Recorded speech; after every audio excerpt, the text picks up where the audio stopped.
শুভ সকাল বন্ধুরা, দিতি প্রীতম ব্লগসে সবাইকে স্বাগত। আর আজকে হচ্ছে বৃহস্পতিবার, আর বৃহস্পতিবার সকালটা আজকে খুব সুন্দর। তোমরাও একটু দেখো চারপাশটা কি সুন্দর ওয়েদার। কিন্তু এই কটা দিন ধরে না এইদিকে চারদিকে কিছু বিষধর সাপ দেখা যাচ্ছে। সেগুলোও আমাদেরকে খেয়াল রাখতে হয় যে কখন কি সাপ আসা যাওয়া করছে না করছে, কারণ একবার যদি ছোবল দেয় তাহলে হতে বাঁচা মুশকিলই। আর আজকে বাবা গেছে বাজারে মাছ আনতে, আর শাকসবজি মোটামুটি রয়েছে। চলো দেখি কি আজকে রান্না করা যায়, তোমাদের সঙ্গে সেটা শেয়ার করতে থাকি আর ঝটাপট কাজে লেগে পড়ি। এদিকে দেখতেই পাচ্ছ কড়াইতে আমি মাছের আলুগুলো ভেজে নিচ্ছি। আর এখানে করেছি কুমড়ো ভাজা, পটল ভাজা, ডাঁটা সর্ষে পোস্ত হবে, বেগুনি হবে আর মাছের ঝোল হবে। এখনো মাছ ধোয়া হয়নি আমার, কিন্তু জানি রুই মাছ এনেছে, তার জন্য সেরকমভাবে আলু কেটে নিয়ে আগে ভেজে নিচ্ছি।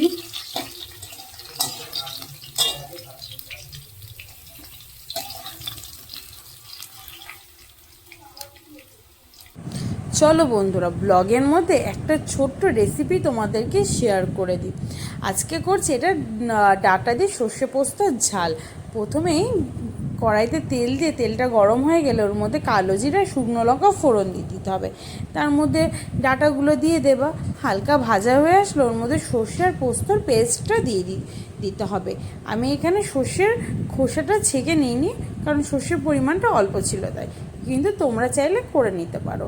তারপরে পরিমাণ মতো নুন, হলুদ, চিনি দিয়ে দিতে হবে, দিয়ে একটু নেড়ে দিতে হবে। যেই জলটা হালকা ফোটা শুরু করবে তখন স্বাদ অনুযায়ী তোমরা ঝাল অ্যাড করতে পারো। আমি এখানে 3টে কাঁচা লঙ্কা অ্যাড করেছিলাম, তোমরা তোমাদের স্বাদ অনুযায়ী সেটা অ্যাড করে দিও। তারপরে জলটা যেই শুকিয়ে আসবে তখন নামিয়ে নিতে হবে। এখানে আমি আর ঢাকা দেবো না, খোলা অবস্থাতে রাখবো। দেখতেই পাচ্ছ সর্ষে ডাঁটা পোস্ত আমার রেডি। তোমরা কে কীরকমভাবে করো অবশ্যই আমাকে কিন্তু কমেন্ট বক্সে জানিও। রান্না বান্না কমপ্লিট হয়ে গেছে, চলো দেখি কি রান্না হয়েছে। এখানে ভাত, এখানে রয়েছে সর্ষে পোস্ত দিয়ে ডাঁটা, কুমড়ো ভাজা, পটল ভাজা, তারপরে একটু বেসন ছিল আর একটা বেগুন ছিল, সেটা দিয়ে ছোট ছোট করে কেটে বেগুনি আর পেঁয়াজি করে নিয়েছি। আর এখানে হয়েছে রুই মাছের ঝোল, পাতলা ঝোল। এই আজকে রান্না। এখন যাব কাচাকুচি করতে, এখন 1:30 বাজে। এই 1:30টার সময় যাবো এখন কাচাকুচি করতে, করে স্নান টান করে একবারে ফ্রেশ হয়ে তোমাদের সঙ্গে দেখা করবো। স্নান টান করে আমি রেডি হয়ে গেছি, এখন খাবারটা খাবো। সবার খাবার হয়ে গেছে, খাওয়া দাওয়া হয়ে গেছে, মানে যেই টাইমে মানুষ চা খায় আমি এখন সেই টাইমে ভাত খাবো, মানে এখন 4:45 বাজে। তাহলে চলো, আমি প্রত্যেকদিন এরকম লেট করেই খাই, কারণ আমার এরকম লেট করে খেয়ে খেয়ে একটা অভ্যাস হয়ে গেছে খেতে। চলো খাওয়ার দাওয়ার বেড়ে নিয়ে আসি। খাওয়ার বেড়ে নিয়ে চলে এসেছি, চলো দেখাই। দেখতে পাচ্ছ এখানে মাছ নিয়েছি, এখানে বড়া ভেজেছিলাম সেগুলো নিয়েছি, ডাঁটা, পটল ভাজা আর এই ভাত। আমি এখনই খেতে বসেছি, আর ওখানে স্ট্যান্ড নিয়ে নিয়েছি, কারণ কোনো সিরিজ চালাবো না ক্রাইম পেট্রোল চালাবো, এগুলো দেখতে দেখতেই খাই আমি প্রত্যেক দিন। চলো খেতে থাকি, আর খাওয়া দাওয়া হয়ে গেলে আবার তোমাদের দাদাভাইয়ের আস্তে আস্তে সন্ধ্যা হয়ে যাবে, কারণ ও সন্ধ্যার টাইমে আসে, তখন এসে দুপুরে খাওয়া খায়। আর বাড়ি থেকে কিছু টিফিন নিয়ে যেতে চায় না, বারবার বলি যে টিফিন নিয়ে যাও, ওই রাস্তায় টুকিটাকি খেয়ে নেয়। চলো তাহলে আমি খাওয়াটা এনজয় করতে থাকি, আর পরে আবার দেখা হচ্ছে।